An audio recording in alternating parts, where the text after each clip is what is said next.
गेल्या 18 महिन्यापासून ज्ञानेश्वरी मुंडे नावाची आमची जी बहीण आहे ती पतीची हत्या झाल्यानंतर त्यांना न्याय मिळावा म्हणून लढत आहे। गेल्या 18 महिन्यामध्ये 9 तपास अधिकारी त्या केसमध्ये बदलले। परळीच्या तहसील कार्यालयाच्या बाजूला ही हत्या झाली आहे, त्याच्यानंतरही आरोपी पोलिसांना सापडत नाहीत। ही एक शोकांतिका आहे। पण हे कधी शक्य होतं की जेव्हा एखाद्या केसला हाय प्रोफाईल अँगल लागतो त्याच वेळेला एवढे पोलीस अधिकारी बदलले जातात। एवढ्या प्रकारे त्याच्यामध्ये प्रकरण दाबण्यासाठी प्रयत्न केले जातात। जे ज्ञानेश्वरीताई मुंडेने आरोप केलाय निश्चितपणे त्याच्यामध्ये तथ्य आहे। बाळा बांगर यांनी जी कन्फेक्शन दिलंय पोलिसांच्या समोर, जो जॉब दिलाय त्या जॉबामध्ये बाळा बांगर यांनी वाल्मिक कराडचा मुलगा, सायको किलर गोट्या गीते आणि इतर लोकांची नावं घेतलेली आहेत।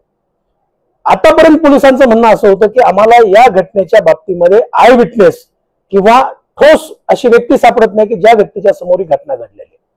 बाळा बांगर यांनी स्वतः मीडिया समोर येऊन, पोलिसांच्या समोर येऊन ही घटना कशी घडली, कशासाठी घडली आणि कुणी घडून आणली हे सगळं सांगितलेलं असताना पोलीस आरोपींना पकडण्यासाठी मुहूर्त शोधतायत की काय, अशा प्रकारची मनामध्ये एक शंका निर्माण होते।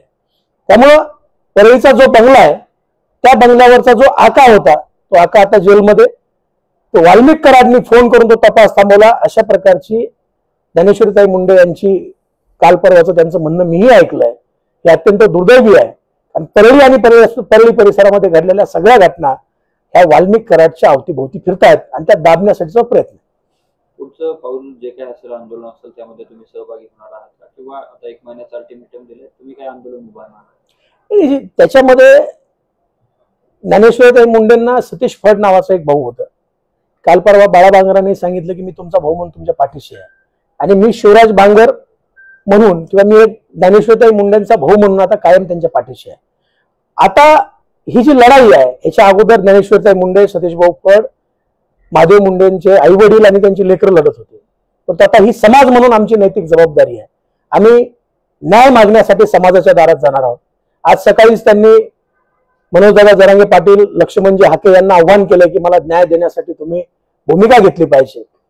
मनोजदादाला तुमच्या माध्यमातून दादांनाही माझं आव्हान आहे की तुम्ही भूमिका घ्याच, परंतु विशेषतः मी लक्ष्मणजी हाके साहेबांना विनंती करणार आहे की तुम्ही महादेव मुंडेंच्या घरी आलं पाहिजे, त्या कुटुंबाची परिस्थिती समजून घेतली पाहिजे। तुम्ही आमचे नेते आहात, आमच्या समाजाचं प्रतिनिधित्व करताय आणि या 2 लोकांच्या सोबतच धनंजय मुंडे साहेबांना सुद्धा माझं आव्हान आहे। हा विषय तुमच्या मतदारसंघातला, तुमच्या घराजवळचा आहे। गेल्या 18 महिन्यामध्ये तुम्हाला महादेव मुंडेचं घर सापडलं नाही, हे दुर्दैव आहे। त्यामुळे धनंजय मुंडे साहेबांनी सुद्धा याच्यामध्ये आम्ही जो लढा उभा करतोय, आम्ही समाजाच्या न्यायालयात जाणार आहेत, आम्ही रस्त्यावरची लढाई उभा करणार आहेत। धनंजय मुंडे साहेबांसह या लढाईमध्ये आमच्या सोबत यावं आणि प्रशासनावरती दबाव आणून याच्यातले जे कोणी आरोपी आहेत, म्हणजे बाळा बांगरने नाव घेतलेले असतील किंवा त्याच्यापेक्षा आणखी वेगवेगळे आरोपी असतील, या सगळ्या आरोपींना शिक्षा देण्यासाठी, अटक करण्यासाठी या सगळ्या लोकांनी सोबत यावं अशी आमची अपेक्षा।